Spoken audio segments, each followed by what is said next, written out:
আসসালামু আলাইকুম। আমার কৃষি ভাইদেরকে বজ্রপাতের সতর্কবাণী হলো এই সময় যখন ফাগুন চৈত্র মাস আসে কিংবা বৈশাখ মাস আসে, তো বৈশাখ মাস লাগে না, ফাগুন মাস থেকে কিন্তু আকাশে মেঘ জমে কিংবা বিদ্যুৎ চমকায়। তখনই আমাদের অনেক কৃষি ভাইরা মাঠে ঘাটে থাকে কিংবা অনেক কৃষি ভাই বজ্রপাতে প্রাণ হারায়।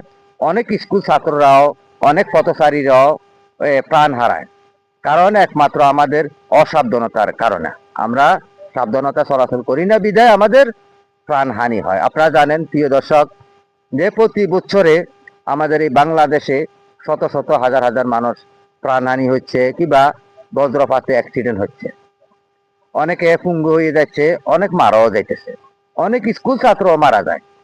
তাই আপনারা সব সময় সতর্ক থাকার জন্য চেষ্টা করবেন। যারা কৃষি ভাই আছেন, আপনারা বেশিরভাগ এখন জমিনে চাষাবাদ করছেন, যেমন অনেকে রসুন লাগাইছেন, পেঁয়াজ লাগাইছেন, ইরি বড় ধানের চাষাবাদ করতেছেন, অনেকে রসুন উঠে নিচ্ছেন কিংবা বিভিন্ন রকমের শ্বাসে আছেন।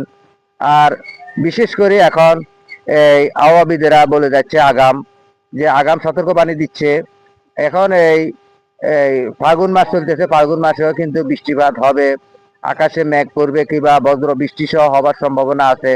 আপনারা সব সময় আবহাওয়াবিদদের খবরগুলো শুনবেন, আবহাওয়া বার্তা শুনবেন, নিজে সতর্ক থাকবেন, অন্যদেরকেও সতর্ক করবেন, বজ্রপাতে যেন আর কোনো মানুষের প্রাণহানি না হয়।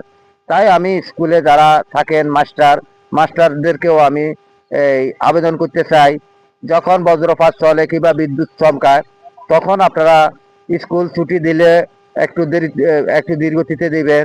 কারণ বজ্রপাত চলাকালীনে আপনারা স্কুল ছুটি দিবেন না, বাচ্চাদেরকে বাইর করে দিবেন না।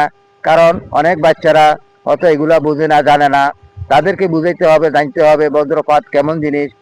তাই আপনারাও সতর্ক থাকবেন, বজ্রপাত চলাকালীনে স্কুল ছুটি দিবেন না। আর যারা কৃষি ভাইরা আছেন, আপনারা বজ্রপাত চলাকালীনে আপনাদের গবাদি পশু নিয়ে আপনারা নিস্থানে চলে আসবেন, এবং কি কোনো বড় বৃক্ষর নিচে আশ্রয় নেবেন না। আশা করি বুঝতে পারতেছেন। আমার এই ভিডিওটা যদি আপনাদের কাছে ভালো লাগে, সবাই একটা কমেন্ট করে জানাবেন কেমন লাগলো। সকলকে সেই প্রত্যাশা জানিয়ে এখান থেকে বিদায় নিচ্ছি। আসসালামু আলাইকুম।